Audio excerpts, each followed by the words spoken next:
मेरे प्यारे भाइयों और बहनों, आप सबको मेरा हार्दिक प्रणाम।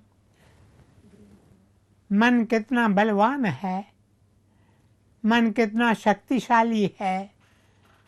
भगवान ने इंसान को मन दिया है। Perhaps the most powerful instrument that God gave to man is the mind. मन इंसान का उद्धार कर सकता है और मन ही इंसान को डुबो सकता है। मन ही है जो इंसान को संसार से बांधता है, और यदि मन इंसान का मित्र बन जाए तो वो इंसान को संसार के चक्र से मुक्त भी कर सकता है। मन बहुत शक्तिमान है।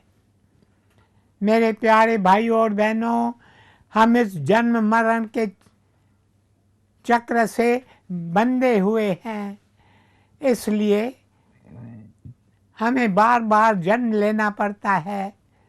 आज एक रूप में, फिर अगले जन्म में किसी और रूप में। इस समय हमें ये शरीर मिला है, पर हमने ऐसे कई शरीर ओढ़े हैं और उतारे हैं। इस जन्म मरण का कारण है हमारा मन। ये मन हमें संसार से बांधता है। यही मन, जैसा कि मैंने कहा, if this very same mind be man's friend, it can be a source of man's liberation. यदि यही मन इंसान का भला करे तो वह इंसान को मुक्ति दिला सकता है। मेरे प्यारे भाइयों और बहनों, मन हमें संसार से बांधता है। कैसे बांधता है? हमें बांधने का मन के पास एक ये तरीका है कि वह हमारे भीतर ज़रूरतें पैदा करता है, हमारे भीतर तृष्णाएं जगाता है। फिर हम उन ज़रूरतों को, उन तृष्णाओं को पूरा करना चाहते हैं। एक एक मनुष्य की कुछ ज़रूरतें हैं। एक एक मनुष्य के मन में कोई न कोई तृष्णा है। एक तृष्णा पूरी होती है, फिर 10 और पैदा हो जाती हैं। हम इस चक्र से बंध गए हैं और घूम रहे हैं। हमें तो इसका भान तक नहीं कि हम एक चक्की में पिस रहे हैं। चलती चक्की देखकर दिया कबीरा रोए, दो पाटन के बीच में साबित रहा न कोई। मेरे प्यारे भाइयों और बहनों, हम ये नहीं जानते कि हमारे दुख का कारण है तृष्णा। हर एक इंसान के मन में तृष्णा है। हर एक इंसान को कुछ न कुछ चाहिए। यदि मैं आपको मेरी ज़रूरतें इस विषय पर निबंध लिखने को कहूँ तो आप पूरा हफ्ता लिखते रहेंगे।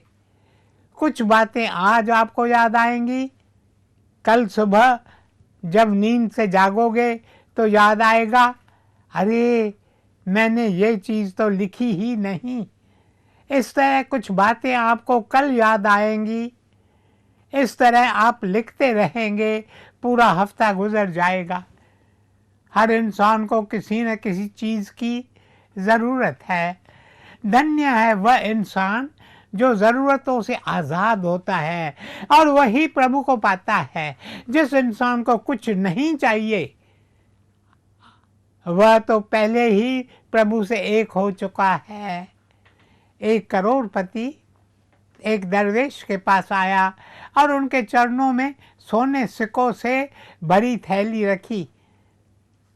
सोने सिक्के कितने कीमती होते हैं। आजकल सोना कितना महंगा हो गया है। करोड़पति चरणों में सोने के सिक्के रखकर कहता है, स्वामी जी कृपया इस गरीब की यह तुच्छ भेंट स्वीकार करें। मेरे प्यारे भाइयों और बहनों, बाहर से हम कहते हैं यह तुच्छ भेंट है, पर मन ही मन सोचते हैं कि हम दरवेश को कितनी कीमती भेंट दे रहे हैं। इस दरवेश बेचारे की हालत कैसी है। बेचारा विपन्नता में जी रहा है, इन सोने के सिक्कों से इसकी लाइफ बन जाएगी। मैं इन्हें लाइफ बनाने का अवसर दे रहा हूँ। बाहर से करोड़पति कहता है, स्वामी जी कृपया आप इस तुच्छ भेंट को स्वीकार करें। दरवेश एक नज़र उस थैली पर डालते हैं, फिर वे करोड़पति की ओर देखकर कहते हैं, मैं तुम्हारी ये भेंट स्वीकार नहीं कर सकता। यह सुनकर करोड़पति को आश्चर्य होता है। वह सोचता है, सोने के इतने सिक्के और ये दरवेश कह रहे हैं कि वे इसे स्वीकार नहीं कर सकते। वह पूछता है, स्वामी जी क्या कारण है जो आप इसे स्वीकार नहीं कर सकते? तब दरवेश कहते हैं, मेरे प्रिय, मैं कभी किसी भिखारी से कुछ नहीं लेता। करोड़पति कहता है, स्वामी जी मैं भिखारी नहीं हूँ, मैं करोड़पति हूँ। इस पर दरवेश कहते हैं, मेरे प्रिय, मैं जानता हूँ कि तुम करोड़पति हो, पर मुझे बताओ कि तुम्हें और करोड़ों रुपए चाहिए या नहीं। मुझे बताओ, क्या तुम भगवान से बार बार और धन देने के लिए प्रार्थना नहीं करते? करोड़पति कहता है, बेशक स्वामी जी, आप जो कह रहे हैं वो बिल्कुल सत्य है। मेरे मन में और धन पाने की तृष्णा है, ये तृष्णा कभी बुझती ही नहीं। एक समय था जब मैं सोचता था, यदि मेरे पास 1 करोड़ हो जाए तो मैं संतुष्ट हो जाऊंगा। पर 1 करोड़ तो छोड़ो, अब मेरे पास 10 करोड़ हैं, पर फिर भी मेरा मन संतुष्ट नहीं है। मन चाहता है 10 करोड़ से मैं 15 करोड़ बनाऊं, 15 से 20 बने। ये तृष्णा बुझती ही नहीं। मेरे प्यारे भाइयों और बहनों, हम में से एक एक व्यक्ति को कुछ न कुछ चाहिए। एक तृष्णा पूरी हुई और दूसरी तृष्णा जागी। ये तृष्णाएं हैं रस्सियाँ, जिनसे हम स्वयं को बांधते हैं। मन हमारा अपना है और यह मन हमें बांधता है। ये संसार का चक्र है, दुख का चक्र। हम यहाँ कितने दुख झेलते हैं, बेशक यहाँ हम कितने मज़े लूटते हैं। हम बेशक बड़े बड़े बंगलों में रहते हैं, बेशक हमारे पास नौकर चाकर हैं, बेशक हम गाड़ियों में घूमते हैं, बेशक हम सिनेमा देखते हैं, क्लब जाते हैं, पर मन ही मन हम सुखी नहीं है। इसलिए भगवान श्री कृष्ण श्रीमद् भगवत गीता में 9वें अध्याय के 22वें श्लोक में अपने प्रिय शिष्य अर्जुन से कहते हैं, जो लोग अनन्य भाव से मुझ परमेश्वर को निरंतर चिंतन करते हुए निष्काम भाव से भजते हैं, उनके योग क्षेम का भार मैं स्वयं पर लेता हूँ। What a great promise the Lord gives us in this simple shloka. What a tremendous promise. कितना सुंदर आश्वासन श्री कृष्ण ने दिया है। वे कहते हैं, तुम केवल मुझे याद करो, मेरा चिंतन करो। चिंतन करने का अर्थ ये नहीं है कि मैं अपने सारे काम काज छोड़ दूं, अपना काम काज करूं, करता रहूं, पर काम काज करते हुए अपने प्रभु, अपने प्रियतम को एक पल के लिए भी न भूलूं। The object of my quest is my God. In the background of my consciousness, let there be the thought of God all the time. मैं अपने काम करता रहूं, पर अपने चित्त में प्रभु को सदा याद करता रहूं। ये दोनों बातें संभव हो सकती हैं, उसके लिए अभ्यास करना पड़ेगा।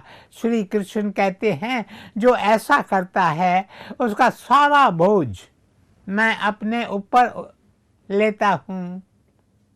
और जब कोई हमारा भार उठाने को तैयार है, तो फिर हम तृष्णाओं के बंधन में क्यों पड़ें? भगवान श्री कृष्ण ने कहा है, जो तुम्हें चाहिए वो मैं तुम्हें पहुंचाऊंगा, और जो तुम्हारे पास है उसकी मैं रक्षा करूंगा। जिन भक्तों के योग क्षेम का बोझ मैं स्वयं उठाता हूँ, वे कभी परेशान नहीं होते, वे हमेशा आनंद में रहते हैं। सदा मेरे स्वामी करे तू संभाल, रहम राम का ही है एक रिखपाल। मेरे प्यारे भाइयों और बहनों, जैसा कि मैंने अभी थोड़ी देर पहले कहा, हमारे पास बहुत कुछ है पर हमें और चाहिए। दरवेश के पास जो करोड़पति सेठ आया, उसके पास करोड़ों थे पर उसे और भी धन चाहिए था। हम जो चाहते हैं वो हमें मिलता है, लेकिन उसके बाद हमें उस चीज़ को खोने का डर सताता है। हम सोचते हैं कि हमारी चीज़ कोई ले न जाए। हमारे पास सब कुछ है, इसलिए हमें ज़्यादा डर लगता है। मुझे एक आदमी मिला, उसने कहा सारी रात मुझे भय सताता है। इस पर मैंने कहा, तुम्हें किस चीज़ का डर है? वह बोला, मुझे डर लगता है कहीं रात को चोर घर में घुसकर मेरा धन न चुरा लें। मेरे प्यारे भाइयों और बहनों, हमें डर लगता है, इसलिए हम अपना धन बैंक्स में रखते हैं। अमेरिका में लोग मुझसे कहते हैं, हम अपने पास कैश बहुत कम रखते हैं, बहुत थोड़े डॉलर्स अपने साथ लेकर चलते हैं, क्योंकि कब क्या हो जाए।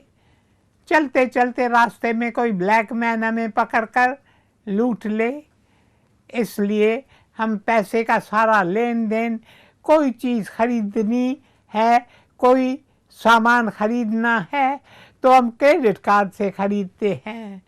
इसलिए हम अपना धन बैंक्स में रखते हैं, अपने जेवर बैंक के लॉकर्स में रखते हैं, ताकि कोई उन्हें चुरा न सके। मेरे प्यारे भाइयों और बहनों, हमें सारा समय चिंता सताती है कि जो हमारे पास है उसे कोई चुरा न ले। बेशक हम लॉकर्स और बैंक्स में अपनी धन संपत्ति संभाल कर रखते हैं, परंतु अचानक कोई तूफान आया या बाढ़ आई, भूकंप आया और हमारी संपत्ति नष्ट हो गई, तब क्या होगा? आप चाहे अपनी धन संपत्ति को कितना भी संभाल कर रखें, पर जो चीज़ जानी है वह जाती है। पर भगवान श्री कृष्ण कहते हैं, मेरे प्रिय, तुम्हारे पास जो है उसकी रक्षा करने की जिम्मेदारी मैं स्वयं पर लेता हूँ। मैं नहीं चाहता कि तुम्हें कोई परेशानी हो, मैं तो चाहता हूँ तुम सदा आनंद में रहो, एकाग्र चित्त से मेरा चिंतन करो और अपना दिल मुझे दो। मेरे प्यारे भाइयों और बहनों, क्या अवस्था होगी उस इंसान की जिस पर न योग और न क्षेम का बोझ है। योग और क्षेम दोनों का बोझ वो ईश्वर के ऊपर छोड़ देता है, ईश्वर उसका बोझ उठाते हैं। वे कहते हैं, मैं तुम्हारा बोझ उठाने के लिए तैयार हूँ। ऐसे इंसान को भान होता है कि प्रभु की इच्छा एकदम पूर्ण है, परफेक्ट है। The right thing happens to the right man at the right place at the right time. जो कुछ होता है वो उचित है, उचित समय पर होता है, उचित जगह पर होता है। The divine plan is truly a perfect plan. ऐसे इंसान को इस बात का पूरा विश्वास है कि ईश्वर जो करते हैं उसी में इंसान का भला है। मेरे प्यारे भाइयों और बहनों, एक बार इस बात का विश्वास हो जाए तो इंसान के मन में कितनी शांति आ जाए। ऐसा इंसान हमेशा आनंद में रहता है, फिर ऐसे इंसान को कोई चिंता नहीं सताती, ऐसे इंसान को किसी बात का डर नहीं होता, ऐसा इंसान इस तरह जीता है जैसे एक नन्हा बच्चा अपनी माँ की प्यार भरी बाहों में रहता है। आपने देखा है ना, माँ की बाहों में बच्चा कैसे रहता है, बिल्कुल सिक्योर, सेफ। उसे कोई चिंता नहीं होती है, बच्चे को किसी का डर नहीं होता, क्योंकि वह जानता है कि माँ उसके साथ है, माँ उसकी रक्षा कर रही है, फिर उसे डरने की क्या ज़रूरत है।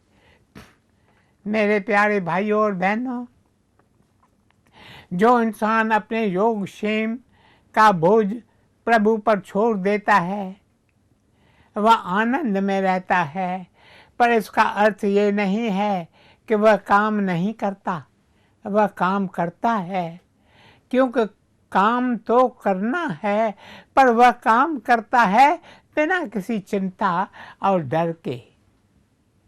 हम काम करते हैं पर चिंता और डर में रहते हैं। इसलिए भगवान श्री कृष्ण गीता के दूसरे अध्याय के 47वें श्लोक में कहते हैं, तुम्हें अपना कर्म करने का अधिकार है, किंतु कर्म के फलों के तुम अधिकारी नहीं हो।